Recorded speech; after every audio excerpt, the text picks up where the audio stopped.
ശബരിമല മകരവിളക്ക് ഇന്നാണ്. മകരവിളക്കിനോടനുബന്ധിച്ച് സന്നിധാനത്ത് അത്യാവശ്യം തിരക്ക് അനുഭവപ്പെടുന്നുണ്ട്. ഇന്ന് 35,000 തീർത്ഥാടകർക്ക് മാത്രമാണ് ദർശനത്തിന് അനുമതി. പന്തളത്തു നിന്ന് പുറപ്പെട്ട തിരുവാഭരണ ഘോഷയാത്ര ഇന്ന് വൈകുന്നേരം 6 മണിയോടെ ശബരിമല സന്നിധാനത്തെത്തും. ശ്രീജിത്ത് ശ്രീകുമാരൻ ചേരുന്നു സന്നിധാനത്ത്. അതുപോലെ സന്നിധാനത്ത് നമ്മുടെ ടീം സജ്ജമാണെന്ന്. ഇന്ന് വൈകുന്നേരം പൊന്നമ്പലം വീട്ടിലെ മകരജ്യോതി തൊഴാൻ ആയിരക്കണക്കിന് ഭക്തജനങ്ങൾ അവിടെ എത്തുമ്പോൾ അത് മകരജ്യോതിയുടെ മുഴുവൻ കാര്യങ്ങളും പ്രിയപ്പെട്ട പ്രേക്ഷകരിൽ എത്തിക്കാൻ നമ്മുടെ സംഘം അവിടെ എത്തിയിട്ടുണ്ട്. സന്നിധാനത്ത് MG പ്രതീഷുണ്ട്, അതുപോലെ പമ്പയിൽ ഷിജോ കുര്യനും ഉണ്ട്. ആദ്യം ശ്രീജിത്തിലേക്ക്. Sreejith, good morning to all of you. പറയൂ ശ്രീജിത്ത്, ഈ മകരവിളക്ക് ഭംഗിയായി നടത്താൻ എല്ലാവിധമായ ക്രമീകരണങ്ങളും തിരുവിതാംകൂർ ദേവസ്വം ബോർഡ് എടുത്തു കഴിഞ്ഞോ?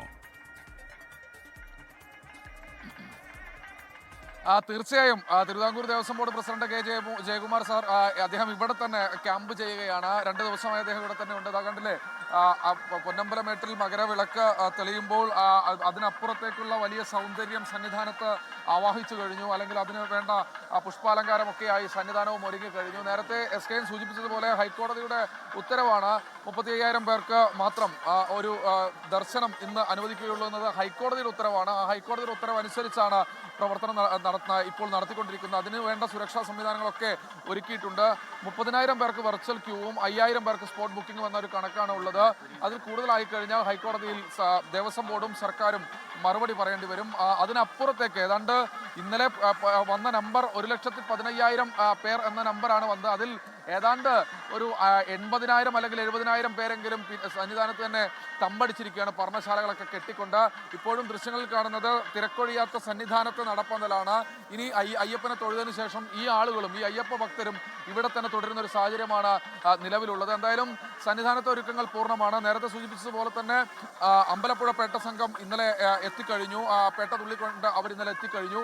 സ്വാഭാവികമായി ഇന്ന് 6 മണിയോടുകൂടി കൃത്യമായ രീതിയിൽ തിരുവാഭരണവും വഹിച്ചുകൊണ്ടുള്ള ആ ഘോഷയാത്ര ഇവിടേക്ക് എത്തിച്ചേരും, സന്നിധാനത്തേക്ക് എത്തിച്ചേരും. 18ാം പടി കയറി അയ്യപ്പനെ അണിയിക്കാനുള്ള ആ ഒരു പേടകത്തിൽ തിരുവാഭരണം ഇതുവഴി കടന്നു പോകും. അതിനുശേഷം തൊട്ടപ്പുറത്ത് 2 പേടകങ്ങൾ കൂടിയുണ്ട്. അത് മാളികപ്പുറത്തേക്കാണ് 2 പേടകങ്ങൾ പോകുന്നത്. ആ 2 പേടകങ്ങൾ കൂടി കൃത്യമായ രീതിയിൽ മാളികപ്പുറത്ത് എത്തിച്ചേരും. ആ സമയത്ത് അയ്യപ്പനെ ഈ തിരുവാഭരണം അണിയിച്ചുകൊണ്ട് ദീപാരാധന നടക്കും. അതിനുശേഷമായിരിക്കും അപ്പുറത്ത് പൊന്നമ്പലമേട്ടിൽ മകരവിളക്ക് തെളിയുക. എന്തായാലും പോലീസുകാർ വളരെ വലിയ സുരക്ഷയാണ് ഒരുക്കിയിട്ടുള്ളത്. പാണ്ടിത്താവളത്തടക്കം ഇന്നലെ ആനയിറങ്ങി എന്ന തരത്തിലുള്ള വാർത്തകളുണ്ടായിരുന്നു. ആനയിറങ്ങി പാണ്ടിത്താവളത്ത് സ്വാഭാവികമായി അവിടെ വലിയ ഇടിച്ചുകുത്തലൊക്കെ ഉണ്ടായി. 2 പേർക്ക് പരിക്കേൽക്കുന്ന ഒരു സാഹചര്യം ഉണ്ടായി. പക്ഷേ പോലീസ് കൃത്യമായ രീതിയിൽ തന്നെ അവരെ പെട്ടെന്ന് തന്നെ ആശുപത്രിയിലേക്ക് മാറ്റി. അവരുടെ പരിക്ക് ഗുരുതരമല്ല എന്നാണ് നമ്മൾ മനസ്സിലാക്കുന്നത്. എന്തായാലും ദേവസ്വം ബോർഡ് പ്രസിഡന്റ് ജയകുമാർ അടക്കമുള്ള ആളുകൾ ഇവിടെ തന്നെ തുടരുകയാണ്. അവർ അല്പസമയത്തിനകം തന്നെ അദ്ദേഹം മറ്റൊരു ചാനലുമായി സംസാരിച്ചുകൊണ്ടിരിക്കുക, അവർ പ്രതികരണം നടത്തിക്കൊണ്ടിരിക്കുകയാണ്. അല്പസമയത്തിനകം തന്നെ ഒരു പ്രതികരണം നമുക്ക് ലഭ്യമാക്കാനാകും. ഇപ്പോഴും പമ്പയിലും പരിസര പ്രദേശങ്ങളിലും ഒക്കെ തന്നെ ആളുകൾ തിങ്ങി നിറഞ്ഞു എന്നാണ് നമ്മൾ മനസ്സിലാക്കുന്നത്.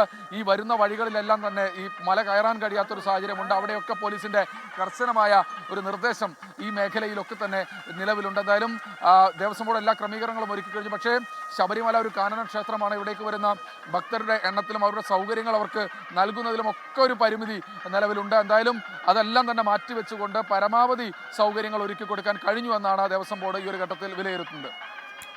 ശബരിമലയിലെ ഭക്തന്മാർ 18ാം പടി ചവിട്ടുന്ന സ്ഥലത്ത് നിന്ന് നമുക്കൊപ്പം MG പ്രതീഷ് കൂടി ശരിയാണ്. പ്രതീഷ്, ഇന്ന് ഭക്തജനങ്ങളുടെ സാന്നിധ്യം എത്രമാത്രം ശബരിമലയിലുണ്ട്? ഈ 35,000 എന്ന് ലിമിറ്റ് ചെയ്തുകൊണ്ട് ഭക്തർ ജനങ്ങൾ കുറയുമെന്നാണ് അവർ കണക്കൂട്ടുന്നത്.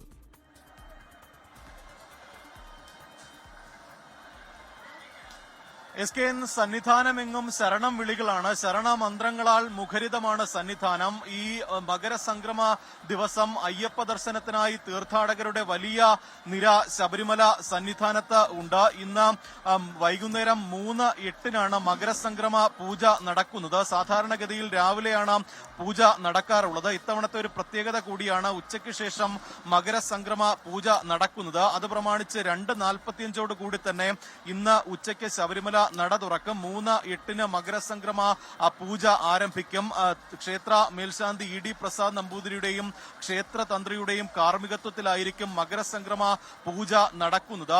ഈ പന്തളം കൊട്ടാരത്തിൽ നിന്ന് പുറപ്പെട്ട തിരുവാഭരണ ഘോഷയാത്ര 6 മണിയോടുകൂടി തന്നെ ഈ ശബരിമല ശരംകുത്തിയിലെത്തും. അവിടെ ശബരിമല ADMന്റെ നേതൃത്വത്തിലുള്ള സംഘമാണ് തിരുവാഭരണ ഘോഷയാത്രയെ സ്വീകരിക്കുന്നത്. തിരുവാഭരണ ഘോഷയാത്ര സ്വീകരിച്ചുകൊണ്ട് വലിയ നടപ്പന്തൽ വഴി 18ാം പടിയിലേക്ക് എത്തും. 6:25 തന്നെ 18ാം പടിയുടെ സമീപത്തേക്ക് ഈ 3 പേടകങ്ങളും തിരുവാഭരണ ഘോഷയാത്രയുടെ 3 പേടകങ്ങൾ 18ാം പടി കയറി മുകളിലേക്ക് എത്തുന്ന തിരുവാഭരണ ഘോഷയാത്രയെ ദേവസ്വം മന്ത്രിയും ദേവസ്വം ഭാരവാഹികളും ചേർന്നാണ് ഈ തിരുവാഭരണ സംഘം ശ്രീകോവിലേക്ക് പോകും. അവിടെ ക്ഷേത്ര തന്ത്രിയുടെയും മേൽശാന്തിയുടെയും നേതൃത്വത്തിൽ പേടകങ്ങൾ സ്വീകരിച്ച ഈ തിരുവാഭരണം അയ്യപ്പന് ചാർത്തും. തിരുവാഭരണങ്ങൾ ചാർത്തിയുള്ള അയ്യപ്പ ദർശനത്തിനായാണ് തീർത്ഥാടകരുടെ നീണ്ട നിര ഇന്ന് ശബരിമലയിലുള്ളത്. 6:30 തന്നെ ദീപാരാധന ആരംഭിക്കും. ഈ പന്തളം കൊട്ടാരത്തിൽ നിന്ന് എത്തിച്ച ഈ തിരുവാഭരണങ്ങൾ ചാർത്തിയുള്ള ദീപാരാധനയാണ് ഇന്ന് നടക്കുന്നത്. 6:45 പൊന്നമ്പലമേട്ടിൽ മകരജ്യോതി തെളിയും. ആ പുണ്യ ദർശനത്തിനായാണ് ഈ തീർത്ഥാടകർ കാത്തിരിക്കുന്നത്. നീണ്ട മാസങ്ങൾ നീണ്ട തീർത്ഥാടന കാലത്തിന് കൂടിയാണ് അങ്ങനെ ആ ഒരു പുണ്യ നിമിഷത്തിന് കൂടിയാണ് ഇന്ന് ശബരിമല സന്നിധാനം സാക്ഷ്യം വഹിക്കുന്നത്. ഇന്ന് തീർത്ഥാടകരുടെ എണ്ണത്തിലൊക്കെ തന്നെ നിയന്ത്രണം ഏർപ്പെടുത്തിയിട്ടുണ്ട്. പക്ഷേ കഴിഞ്ഞ 2 ദിവസമായി സന്നിധാനത്ത് തന്നെ ഈ പർണശാലകൾ ഒരുക്കി മകരജ്യോതിക്കായി കാത്തിരിക്കുന്ന തീർത്ഥാടകരുണ്ട്. ഇന്നലെ 1 ലക്ഷത്തിലധികം തീർത്ഥാടകർ ഇവിടെ എത്തിയെന്നതാണ് പോലീസിന്റെ തന്നെ കണക്ക്. ഇന്ന് 35,000-ആയി നിജപ്പെടുത്തിയിട്ടുണ്ട്. രാവിലെ 11 മണിക്ക് ശേഷം പമ്പയിൽ നിന്ന് തീർത്ഥാടകരെ ഇങ്ങോട്ടേക്ക് കയറ്റിവിടില്ല. എന്തായാലും ഇതുമായി ബന്ധപ്പെട്ടുള്ള എല്ലാ ഒരുക്കങ്ങളും ശബരിമല സന്നിധാനത്ത് പൂർത്തിയായിട്ടുണ്ട്. തിരക്ക് നിയന്ത്രിക്കാനുള്ള ക്രമീകരണങ്ങൾ പലയിടങ്ങളിൽ സജ്ജമായി. ആ ഒരു മാത്രമാണ് ഈ പമ്പയിലും ഒരുപാട് ഭക്തജനങ്ങൾ തടിച്ചുകൂടിയിട്ടുണ്ടെന്നാണ് നമുക്ക് ലഭിക്കുന്ന വിവരം. ഷിജോ കുര്യൻ പമ്പയിൽ നിന്നും തത്സമയം ചേരുന്നു. ഷിജോ, ഇന്ന് മകരവിളക്ക് പമ്പയിൽ ഭക്തജന ബാഹുല്യം എങ്ങനെയാണ്? SKN, good morning. വലിയ തരത്തിലുള്ള അയ്യപ്പന്മാരുടെ ഒരു സാന്നിധ്യം നമുക്ക് പമ്പയിലും കാണാൻ കഴിയുന്നുണ്ട്. അതിന്റെ ദൃശ്യങ്ങളടക്കം വളരെ കൃത്യമായിട്ട് നമുക്ക് നമ്മുടെ പ്രേക്ഷകരിലേക്ക് എത്തിക്കാം. രാജ്യത്തിന്റെ പലയിടങ്ങളിൽ നിന്ന് അയ്യപ്പ ഭക്തർ ശബരിമല ദർശനത്തിന് വേണ്ടി വന്ന് ഇപ്പോൾ തന്നെ പമ്പയിൽ കാത്തിരിക്കുന്നുണ്ട്. ചില ആളുകൾ ദർശനമൊക്കെ കഴിഞ്ഞ് തിരികെ പോകാൻ വേണ്ടിയിട്ടുള്ള തയ്യാറെടുപ്പിലാണ് പല അയ്യപ്പന്മാരും. വൈകിട്ട് മകരജ്യോതി പലയിടങ്ങളിലായിട്ട് ക്രമീകരിച്ചിരിക്കുന്ന സ്ഥലത്ത് പോയി മകരജ്യോതി ദർശനം കണ്ട് ഇവിടുന്ന് മടങ്ങിപ്പോവുക എന്നുള്ളതാണ് അയ്യപ്പന്മാരുടെ ഏറ്റവും വലിയ ആഗ്രഹം. ഈ മണ്ഡലകാലത്തെ ഏറ്റവും പ്രധാനപ്പെട്ട ഒരു ചടങ്ങിലേക്കാണ് കടക്കുന്നത്. മകരസംക്രമ പൂജയ്ക്കൊപ്പം മകരജ്യോതി തെളിഞ്ഞ് അയ്യപ്പനോട് പ്രാർത്ഥിച്ച് ആഗ്രഹങ്ങളെല്ലാം അവിടെ സമർപ്പിച്ചുകൊണ്ട് അയ്യപ്പ ഭക്തർ ഈ കൊല്ലത്തെ ശബരിമല മണ്ഡല തീർത്ഥാടന കാലം കഴിഞ്ഞ് മലയിറങ്ങി മടങ്ങും. പമ്പയിലും വലിയ തരത്തിലുള്ള ക്രമീകരണങ്ങൾ ഈ മണ്ഡലകാലത്ത് ഏർപ്പെടുത്തിയിട്ടുണ്ട്. ഒരു നിമിഷം, Thiruvithamkoor Devaswom board president K. Jayakumar നമ്മോട് സംസാരിക്കുന്നു. 24-നൊപ്പം അദ്ദേഹമുണ്ട്. കഴുകി വൃത്തിയാക്കി ഇടും. ബാക്കി ഒരുക്കങ്ങളൊക്കെ തന്നെ പൂർത്തിയായിട്ടുണ്ട്. പിന്നെ ഇത് കാണാനുള്ള പാസ് കൊടുക്കൽ തുടങ്ങിയ ഒരുപാട് കൊച്ചു പ്രശ്നങ്ങളുണ്ട്. അതൊക്കെ ഇതിന്റെ ഇടയിൽ കൂടെ നടക്കുന്നുണ്ട്. പാസുകളൊക്കെ നിയന്ത്രിച്ചിട്ടുണ്ട് കുറേയേറെ. അതുകൊണ്ടൊരു സൗകര്യം പരിമിതമാണ്. സ്വാഭാവികമായിട്ട് നമ്മൾ ഇന്നലെയും സംസാരിച്ചല്ലോ, ശുചിമുറിയുടെ അടക്കം മുകളിലാണ് ആളുകൾ കിടക്കുന്നത്. എല്ലാവർക്കും പ്രശ്നം തന്നെയാണ്. അത് ഈ ആളൊഴിഞ്ഞിട്ട് നട അടച്ചതിന് ശേഷം ഞാൻ 2 ദിവസം ഇതിനായിട്ട് ഇവിടെ വരണം എന്ന് വിചാരിക്കുകയാണ്. എവിടെയെല്ലാം നമുക്ക് ഈ വിരിവയ്ക്കാൻ സൗകര്യം കൊടുക്കാൻ പറ്റുമോ, വൃത്തിയായിട്ട് വിരിവയ്ക്കാനുള്ള സൗകര്യങ്ങൾ പലയിടത്തും കണ്ടെത്താൻ സാധിക്കും. അങ്ങനെ ഒരു ബോധപൂർവമായിട്ടുള്ളൊരു അന്വേഷണം ഇതുവരെ നടന്നിട്ടില്ല. അവരെവിടെയെങ്കിലും കിടന്നോളും. ആ മനോഭാവത്തിനൊരു വിരാമം ഇടണം എന്ന് ഞാൻ വിചാരിക്കുകയാണ്. അവരെവിടെയെങ്കിലും കിടന്നോളുന്നല്ല, അവർ പരമാവധി നല്ല ഇടം കൊടുക്കാൻ നമുക്ക് ബാധ്യതയുണ്ട്.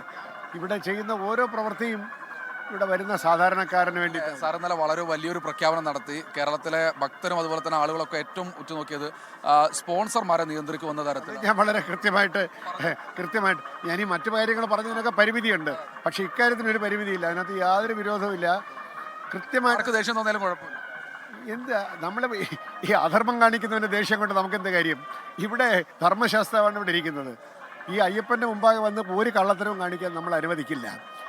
ഞങ്ങൾക്ക് പണം ആവശ്യമുണ്ടോ, സ്പോൺസർഷിപ്പ് ആവശ്യമുണ്ടോ, നമുക്ക് ഡയറക്റ്റായിട്ട് ആളുകളോട് അപ്രോച്ച് ചെയ്യാമല്ലോ. ഞങ്ങൾക്ക് 15 കോടി ഇന്ന കാര്യത്തിന് വേണ്ടി തരാൻ പറ്റൂ. ആളുകൾ സന്തോഷമായിട്ട് തരുമല്ലോ. ആ കാര്യത്തിന് മാത്രം ഉപയോഗിക്കുന്നു. നമ്മൾ എഗ്രിമെൻ്റ് വയ്ക്കുന്നു, അവർക്ക് ഇൻകം ടാക്സിൻ്റെ എക്സംഷൻ കൊടുക്കുന്നു. കൃത്യമായിട്ട് നടത്തിപ്പോവല്ല. എന്തിനാണ് ഇടനിലക്കാരിവിടെ? ഒരു ആവശ്യവുമില്ല. അത് ഞാൻ വളരെ കൃത്യമായിട്ട് കേരളത്തിനോടും ഭക്തജനങ്ങളോടും പറയാൻ ആഗ്രഹിക്കുന്ന ഒരു കാര്യം. കളങ്കം തീർക്കും. ഇവിടെ സ്പോൺസർഷിപ്പ്, ഇവിടെ വാസ്തവത്തിൽ നമ്മൾ ആലോചിക്കേണ്ട ഒരു കാര്യം, ഞങ്ങൾക്ക് പൈസയ്ക്ക് ഒരു പഞ്ഞവുമില്ല. വാസ്തവം പറയാം, അയ്യപ്പൻ്റെ ഒരു ഔദാര്യം കൊണ്ട്, അന്നദാന പ്രഭുവായ അയ്യപ്പൻ്റെ ഔദാര്യം കൊണ്ട് വാസ്തവത്തിൽ ശബരിമല നടത്തിക്കൊണ്ട് പോകാനും മറ്റ് ക്ഷേത്രങ്ങൾ നടത്തിക്കൊണ്ട് പോകാനും ആവശ്യത്തിനുള്ള കാശ് ഒരുപാടുണ്ടെന്ന് ഞാൻ പറയുന്നില്ല, ആവശ്യത്തിനുള്ള കാശൊക്കെ ദേവസ്വം ബോർഡിനുണ്ട്. ഇതുകൊണ്ട് തന്നെ കാര്യങ്ങൾ നടത്തും. ഇനി കുറച്ചും കൂടെ ക്യാപിറ്റൽ ഇൻവെസ്റ്റ്മെൻറ്റ് വേണമോ, നമുക്ക് ആളുകളെ അപ്രോച്ച് ചെയ്യേണ്ട കാര്യമുള്ളൂ. അല്ലാതെ എവിടെയെങ്കിലും ഇരുന്നിട്ട് ഒരു ഭക്തൻ വിചാരിക്കുകയാണ് ഞാൻ അവിടെ കൊണ്ടുപോയി അയ്യപ്പനൊരു വാള് കൊടുക്കണം, ഉടനെ അയാൾ സ്പോൺസറായിട്ട് വരുന്നു, അയാളെ കൊണ്ടുവരാൻ ഇടനിലക്കാരൻ, ഇതിനൊന്നും ഒരു ആവശ്യമില്ല. നിങ്ങൾക്ക് വാളോ പീഠമോ എന്താണെന്ന് വെച്ചാൽ അയ്യപ്പന് സമർപ്പിച്ചോ രസീത് വാങ്ങിച്ച് പൊക്കോളൂ, രസീത് വാങ്ങിച്ച് പൊക്കോളൂ.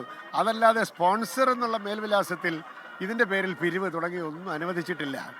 നിയമമൂലം ഇതാണ് അദ്ദേഹത്തിന് പറയാനുള്ള സ്കാൻ. എന്തായാലും വളരെ കൃത്യമായി തന്നെ അദ്ദേഹം പറഞ്ഞു, സ്പോൺസർ എന്ന മേൽവിലാസത്തിൽ പിരിവ് നടത്താൻ അനുവദിക്കില്ല. അത് ശ്രീജിത്ത്, ഇനി പമ്പയിലേക്ക് വീണ്ടും നമ്മൾ പോവുകയാണ്. ഷിജോ കുര്യൻ തത്സമയം ചേരുന്നു. ഷിജോ, പറയൂ വിശദാംശങ്ങൾ, പമ്പയിൽ നിന്നുള്ള വിവരങ്ങൾ.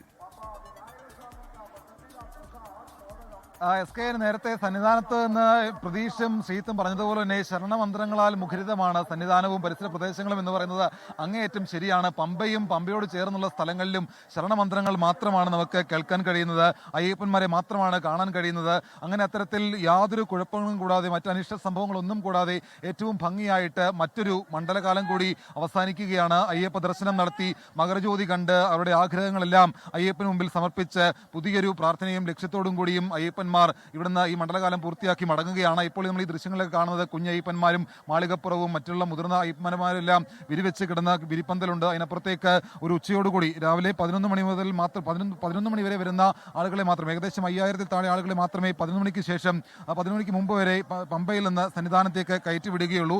നിലയ്ക്കൽ നിന്ന് 10 മണിയോടുകൂടി അയ്യപ്പന്മാരെ നിയന്ത്രിച്ചു തുടങ്ങും. 10 മണി മുതൽ നിലയ്ക്കലും 11 മണി മുതൽ പമ്പയിൽ നിന്നും അയ്യപ്പന്മാരെ കടത്തിവിടില്ല. കൃത്യമായിട്ടുള്ള പ്രോട്ടോകോൾ, അതായത് 5000 പേർക്ക് മാത്രമാണ് സ്പോട്ട് ബുക്കിംഗ് ഉള്ളത്, അതല്ലാതെ ബാക്കി 30,000 പേർക്കും വിർച്വൽ ക്യൂ വഴി ബുക്ക് ചെയ്ത ആളുകൾക്കാണ്. അപ്പോൾ അങ്ങനെ അത്തരത്തിൽ ആ ഒരു സംവിധാനം കൃത്യമായിട്ട് പാലിച്ചുകൊണ്ട് പോകണം. അങ്ങനെ യാതൊരു കുഴപ്പങ്ങളും കൂടാതെയുള്ള ക്രമീകരണം ഇത്തവണ ദേവസ്വം ബോർഡും സംസ്ഥാന സർക്കാരും ചേർന്ന് ഒരുക്കിയിട്ടുണ്ട്. അങ്ങനെ ഏറ്റവും ഭംഗിയായിട്ടുള്ള ഒരു മണ്ഡലകാലമാണ്. അയ്യപ്പന്മാരിപ്പോൾ പമ്പയിൽ സ്നാനമൊക്കെ നടത്തി തിരികെ ഇവിടെ വന്ന് വിശ്രമിച്ച് വീട്ടിലേക്ക് മടങ്ങിപ്പോകാൻ ആഗ്രഹിക്കുന്നവരുണ്ട്. അതുപോലെ തന്നെ മറ്റ് കാര്യങ്ങൾ മല കയറാനും ആഗ്രഹിക്കുന്ന ആളുകളുണ്ട്.